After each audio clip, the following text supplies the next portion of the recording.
అందరికీ శుభమస్తండి. మార్చి నెలలోకి వచ్చేసాం. 2025వ సంవత్సరంలో ఈ ఫాల్గుణ మాసంలో మీనరాశి వారికి అంటే ఫైనాన్షియల్‌లో మార్చి నెల ఆఖరిది.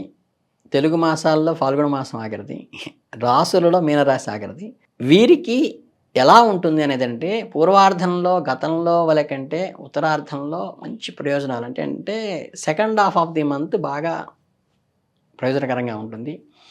సందర్భానుసారంగా నిర్ణయాలను మార్పు చేయవలసి ఉంటుంది. అంటే మీరైతే ప్లానింగ్ చేసుకున్నారో దాన్ని కరెక్ట్‌గా పరిస్థితికి అనుగుణంగా దాన్ని డైవర్ట్ చేయాలి. మాసాంతంలో ప్రయాణాలు చేయవలసిన ఏర్పడుతుంది. ఇతరులతో వాదోపవాదాలకి దూరంగా ఉండాలి. వస్తువులు, ఆర్థిక, ఆరోగ్య జాగ్రత్తలు తప్పనిసరిగా పాటించండి. అనవసర విషయాలకు దూరంగా ఉంటేనే మంచిది. ఉద్యోగంలో ఈ నెల మీకు మిశ్రమ ఫలితాలిస్తాయి. నెల ప్రారంభంలో కొంచెం బిజీ లైఫ్‌తో షెడ్యూల్ స్టార్ట్ అయినట్టుగా ఉంటుంది కానీ, పని భారం పెరిగినప్పటికీ కూడా మీ అనుభవం ఏదైతే ఉందో, మీ కృషి ఎఫర్ట్ ఏదైతే ఉందో, మీరు అన్ని పనులను స్ట్రగుల్ నుంచి బయటకు వచ్చి చాలా సునాయాసంగా మీరు బయటికి రాగలిగే అవకాశం మీకు ఈ ఫాల్గుణ మాసంలో ఉంది.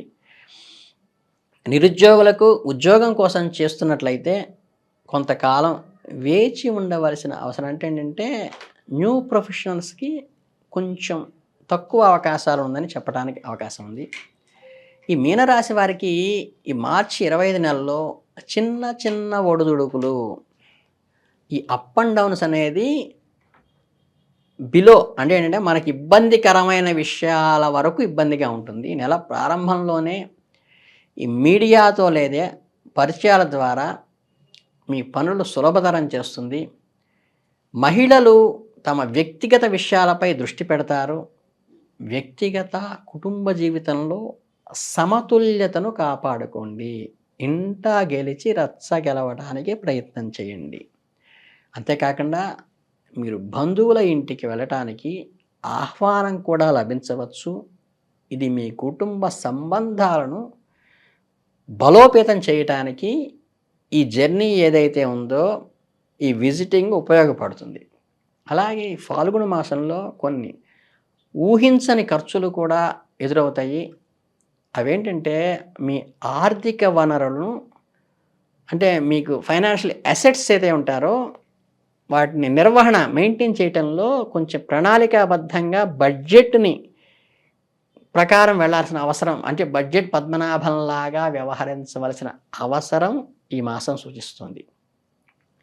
అలాగే స్థిరాస్తి సంబంధించిన విషయాల్లో కొంత వివాదము వచ్చినప్పటికీ దాన్ని శాంతియుత వాతావరణంలో పరిష్కరించడానికి మాత్రమే ప్రయత్నించండి. దీనికి అనుభవజ్ఞులైన మార్గదర్శనం చేసేటువంటి ఇంట్లో పెద్దల సలహా మీకు చాలా అండగా ఉపయోగపడుతుంది. అలాగే యువకులు తమ కెరీర్‌పై మరింత అప్రమత్తంగా ఉండండి. చురుకుగా ఉండండి. పోటీ పరీక్షలకు సిద్ధమవుతున్న విద్యార్థులు తమ దృష్టిని కేవలం స్టడీ మీదే పెట్టి ముందుకు వెళ్ళండి. ఎక్స్టర్నల్ యాక్టివిటీస్ వల్ల కొంత మీకు ఇబ్బంది కలిగేటువంటి అవకాశం సూచిస్తున్నాము. అలాగే తమ ఏదైతే సన్నాహం అంటారు కదా, దానికి ఏదైతే మీరు ఏర్పరచుకుంటారో అది పకడ్బందీగా ఉండండి. మీరు ఏర్పరచుకున్న ప్లానింగ్‌కి మీరు స్టిక్ ఆన్ అయ్యి ముందుకెడితేనే మీకు విజయం సాధిస్తారు. కనుకేంటంటే డీవియేట్ కాబాకండి ఎప్పుడు కూడా మీ గోల్ నుంచి. ఇక ఈ బిజినెస్ పరంగా వస్తే వ్యాపారంలో కొనసాగుతున్న సవాళ్ళ నుండి త్వరలో ఉపశమనం పొందే అవకాశం ఉంటుంది. కేవలం సహనము మరియు నిరంతర ప్రయత్నం అవసరము. ఎక్కడైనా లాభం పొందే అవకాశం కనిపిస్తే మీ అహంకారాన్ని, సంకోచాన్ని విడిచిపెట్టి ఆ లాభాన్ని గెయిన్ చేయటానికి ప్రయత్నించండి. ఆపర్చునిటీని డోంట్ మిస్. కార్యాలయంలో ఉన్న ఉన్నతాధికారులకు పూర్తి సహకారం లభిస్తుంది. మిమ్మల్ని ముఖ్యమైన అధికారిక సమావేశాలకు కూడా మీరు పార్టిసిపేట్ చేయడం జరుగుతుంది. మీ సామర్థ్యాలను ప్రదర్శించటానికి ఆ సదవకాశం మీకు చాలా ప్రయోజనకరంగా ఉంటుంది. దాన్ని కూడా మీరు సద్వినియోగం చేసుకోండి. ఇక ఈ ప్రేమ సంబంధమైన వ్యవహారాల్లో ఏమొస్తుందంటే కుటుంబంలో తగినంత సమయం గడపటం వల్ల కుటుంబ సభ్యుల ఆగ్రహానికి గురి కావాల్సి వస్తుంది. ఎందుకు ఈయన మాతో స్పెండ్ చేయట్లేదని. కాబట్టి కుటుంబ సమయం గడపడానికి ప్రయత్నించండి. ఈ సమయం గడపకపోవటం వల్ల వచ్చే ప్రతిబంధాల నుంచి విడిపోయి వాళ్ళలో ఆ మనసులో ఆ సంకుచితం రాకుండా చూసుకోండి. ప్రేమ సంబంధాల్లో ప్రేమైన వారి భావాలను పూర్తిగా గౌరవించండి. వారి మానసికంగా మీకు దూరం కాకుండా జాగ్రత్తగా వ్యవహరించండి.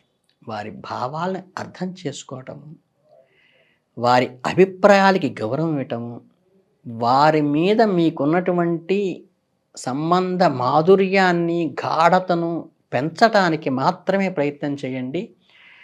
అది మీకు ఈ ఫాల్గుణ మాసంలో మీనరాశి వాళ్ళకి చాలా అవసరమైనటువంటి ముఖ్య సూచన. ఇక శారీరక అనారోగ్యం పరిస్థితికి వస్తే ఏంటంటే, చిన్న చిన్న ఆరోగ్య సమస్యలు కొనసాగుతాయి. ఎప్పుడూ కూడా ఈ ఆయుర్వేద పరమైన చిట్కాలను, ఈ న్యాచురల్ క్యూర్కి సంబంధించిన భావాలనే పెట్టుకోండి, కానీ అనవసరమైన మెడికేషన్ని తగ్గించుకోవడం మంచిది. ఈ వాతావరణంలో మార్పుల వల్ల ఏ విధమైన వ్యాధి అయినా సంక్రమించడానికి అవకాశం ఉన్నప్పటికీ కూడా అన్నెసరీ మెడిసిన్ని అవాయిడ్ చేసి మీరు ఆహారంలో వ్యాధి నిరోధకతని పెంచుకునేటువంటి పదార్థాలు తీసుకోవటం వల్ల, మీ జీవన శైలిని మార్చుకోవటం వల్ల, ఈ చిన్న చిన్న ఆయుర్వేదిక చిట్కాలను పాటించటం వల్ల మీరు అద్భుతంగా దేహ దారుఢ్యాన్ని, ఆరోగ్యాన్ని కాపాడుకోగలుగుతారు. కనుక ఈ సూచనలు తప్పనిసరిగా పాటించి ఆహార నియమాలను పాటించడం మంచిది. ఇకపోతే ఈ కుటుంబం వ్యవహారంలో వచ్చేసి ఏంటంటే, వారితో మీరు ఎక్కువ సమయాన్ని కేటాయించకపోతున్నారు అనేటువంటి స్ఫురణ వాళ్ళకి రాకముందే మీరు వారితో గడిపే సమయాన్ని సద్వినియోగం పరుచుకొని మీ గౌరవాన్ని, మీ యొక్క ప్రతిపత్తిని వాళ్ళ మనసులోంచి తొలగిపోకుండా జాగ్రత్త పడండి. పిల్లల విషయంలో ముఖ్యంగా సంయమనంతో వ్యవహరించి వారి భావుకతని, భావజాలాన్ని స్పృశించి వెలుగు తీసి సహకరించండి. అలాగే వ్యాపారంలో ఎవరైతే మీ సీనియర్స్ ఉంటారో వాళ్ళ సహకారం తీసుకోండి.